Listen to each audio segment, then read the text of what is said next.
Breaking news is that Justice Azuka suspect the kidnapper that abducted him. Nine of them were in police custody, but currently two suspects escaped. According to police, the two of them escaped when they were helping the police to do some investigation, helping the police to trace the stolen car to the person that is using it.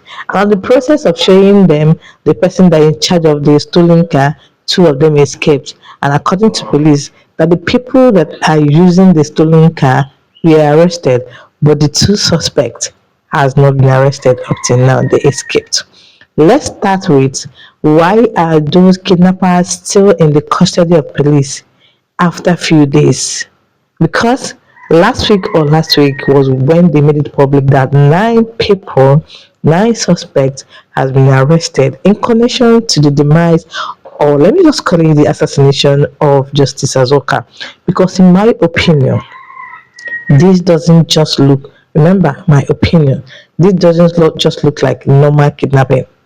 Tell me why they took money and they did not release him. Meanwhile, some news that I heard some time ago said the governor of Anambra State, in his speech during the burial of Justice Azuka, said they never collected money, that the kidnappers never collected money. But before now, news have been flying up and down that they actually collected 10 million naira and still went ahead and terminated him.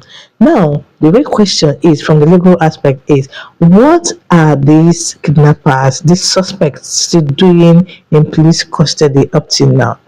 Normally, once you arrest somebody under any offense, you're not permitted to keep that person in your custody more than 24 hours. They're supposed to have been arraigned by now, and possibly by now they'll be in prison, they'll be remanded in prison pending their subsequent trial. So tell me why these people has been in police custody all this while. I really need an answer because I don't know. I know that from the legal aspect, that once you arrest somebody on social ground, that the best you can do as a police officer, they have prosecutors there, is to see him. Then the investigation will now continue when the suspect will now be coming from the prison to court for each trial each day. But how many days and they're still in police custody? Now, when the news came out, a lot of people are speculating a lot of things, and in some way, I kind of agree with them. Because if you're used to watching all these criminal movies and all that, you see a lot of tricky thing playing out. One is, why will you need two suspects out of police custody to follow you to a particular place? If he has confessed that so person did this or did that, the person lives as number so avenue. The best to do as a police officer is to take the information that was given to you and go there. And not, you mustn't take the suspect and go there. Keep the suspect in a safe place, which is that police custody, where you have enough police officers looking after them to avoid them escaping. And possibly you guys are limited. And I don't know how limited that you people can be to go for an operation that you know that you are dealing with notorious people. I don't know how limited officer that you go out on that mission with that will enable these two persons to run away. For me, it's not professional, and for me, it's totally not making sense. Now, you got the information about the person in charge of the stolen car. Why not go along with the information? Why? Because I have a lot of questions. Why not go along with the information and leave the suspect behind? Two, why is the suspect still in police custody up till now? Why haven't they been tried and remanded in prison for subsequent trial? Now, a lot of people are saying that the next thing you hear is they'll come back and tell you, oh, the two suspects that ran away, they caught them somewhere and they were trying to rearrest them. And before you know it, they were resisting arrest. And before you know it, they killed them. Now, terminating the people that has the root foundation, the concrete, the whole information about others or how the killing happened. Because this whole thing is just trying to make people that are smart to see it as proper assassination and not kidnapping. It's just like they use kidnapping to now cover up. It looks like they are using kidnapping to cover up, but and especially if, judging from what Soludo said, that they never paid any money. So when somebody kidnap you and never asks for money, what is the next thing? It means they want your life. They don't want your money. And somebody cannot just wake up and just arrest you and just abduct you. The person that abducted you have motive. Some people adopt for money, some adopt for killing. And in this case, they did this to this man. His decomposing body was found on the second Niger bridge. And that evil, dropping him there might have been done at the odd hours of the day. When people just wake up in the morning and you are walking the street going to work or going to several places and you now see the decaying body. Now the wife is left husbandless, the children are left fatherless, and the mother is grieving. People around him that depends on him for financial help are all mourning.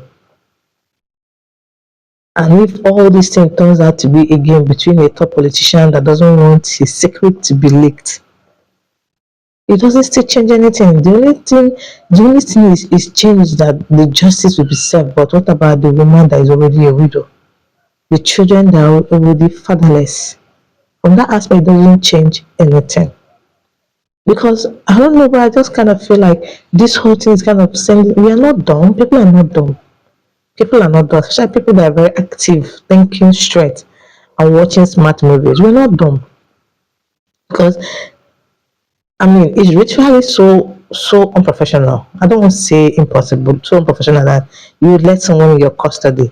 In fact, is that person even supposed to? In fact, is that person even supposed to help you investigate stuff? You really have to get questions out of him, answers out of him, and carry out the investigation and go out in the field with your men and not with the said suspect. Sorry, but I've never seen it done. Like in a developed working system, I've never seen it done.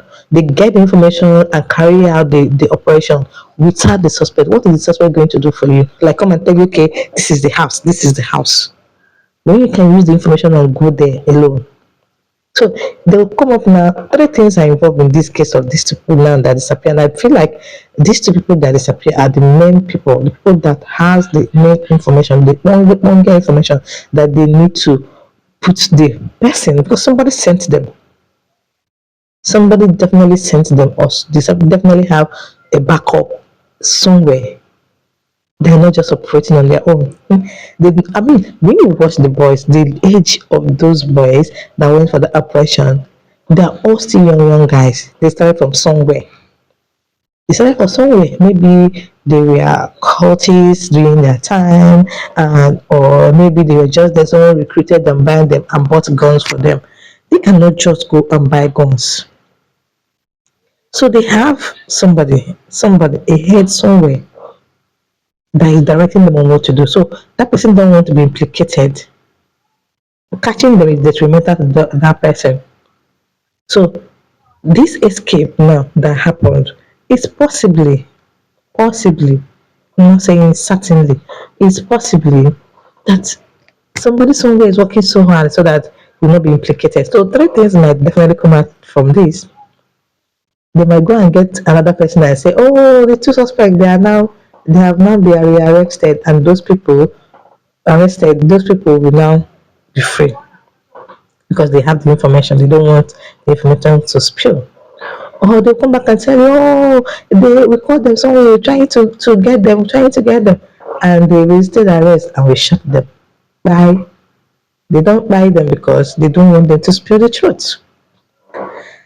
The third thing that might happen is they'll be doing and before you know it, they're not talking about the two suspect again. It's forgotten. I mean, I'm just saying allegedly this might be what will happen. So this game, like to some of us that are it's not a new thing.